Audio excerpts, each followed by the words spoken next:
Hello everyone, নতুন একটা ভিডিওতে সবাইকে অনেকখানি ভালোবাসা। আর কালকে মোটামুটি ওই 4টায় ঘুমিয়েছিলাম, আজকে 7টায় উঠেছি।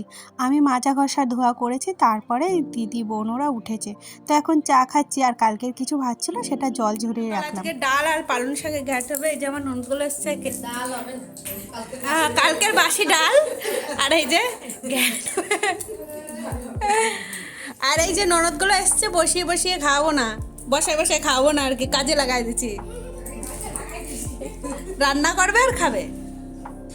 আর যেহেতু আমাদের বাড়ি অনেকজনা এসছে, আর আমার একার পক্ষে সম্ভব ছিল না এত কিছু নিজে হাতে করা, তাই সবাই মিলেমিশেই করছিলাম।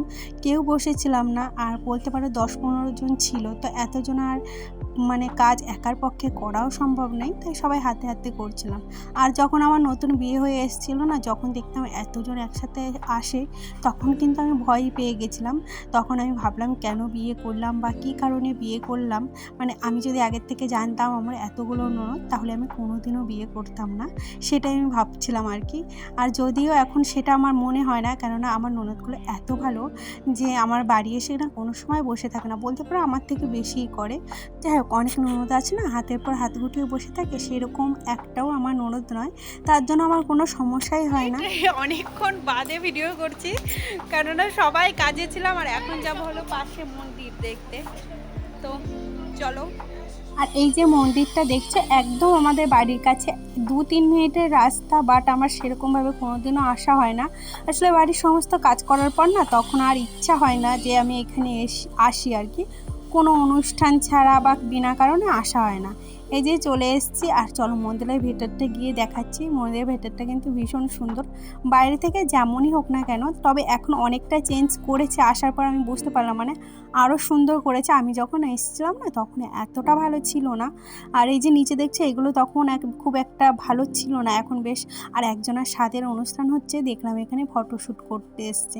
কিন্তু আমি না ঠিক তোমাদের দেখালাম না, ভাবলাম যদি ভিডিওতে না আসতে পারে, ওই দূর থেকে একটু দেখিয়ে দিলাম।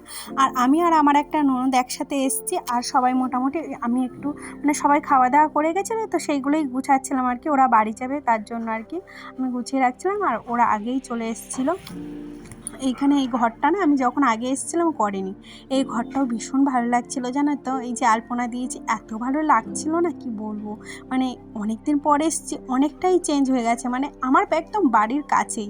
আমি ভাবছিলাম এত সুন্দর করেছে, আমি এখনও একবারও আসিনি। আর এই যে আমাদের ওইখানেই ছেলেরা বসে আছে, আর এইখানে রান্নাঘর করেছে, এটাও আমি দেখিনি, কিছুই দেখিনি বলতে পারো।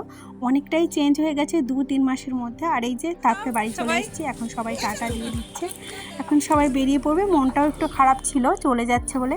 তারপরে এই যে রাতে আবার চিকেন রান্না হচ্ছে, এটা হলো আমার মেয়ে জামাই, জায়ের ঘরে বিরিয়ানি হবে, সেটাই রান্না করছিল। আর এইটা মেয়েই রান্না করছিল, মেয়ে জামাই মিলিয়ে। তো আমাকে রান্না করতে বারণ করেছিল, যদিও আমার মাংস ভাত ছিল। তারপরে বলেছে, তার জন্য আমি ভাবলাম থাক, ওইগুলো ফ্রিজে রেখে দেবো, এইখানে যখন রান্না হচ্ছে তাহলে এইখানেই খাবো। এই যে বিরিয়ানি রান্না হয়েছিল, আর চিকেন কষা রান্না হয়েছিল। তো এই দেখো, আমাদের এইখানেও কিন্তু অনেক জনা মিলে আজকে খেতে বসেছে আর কি। দেখা একটু বদনরা, এই যে জামাই।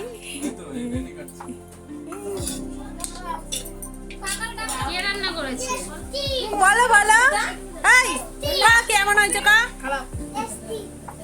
খারাপ হয়েছে? কই আর এক জামাই কই? কেমন হয়েছে বলো বলো। কালকে ভিডিওটা স্টার্ট করেছিলাম, আজকে শেষ করছি। প্রতিদিনই এরকম করি, আমি কেন জানি না, ওই রাতে আর এনার্জিই থাকে না যে ভিডিও শেষ করবো। যাই হোক, ভিডিওটা যদি কোথাও একটু ভালো লেগে থাকে তাহলে লাইক কমেন্ট করে প্লিজ পাশে থাকো। তো আজকে আমার তো টাটা, দেখা হচ্ছে আবার একটা নতুন ভিডিওতে। যাই হোক।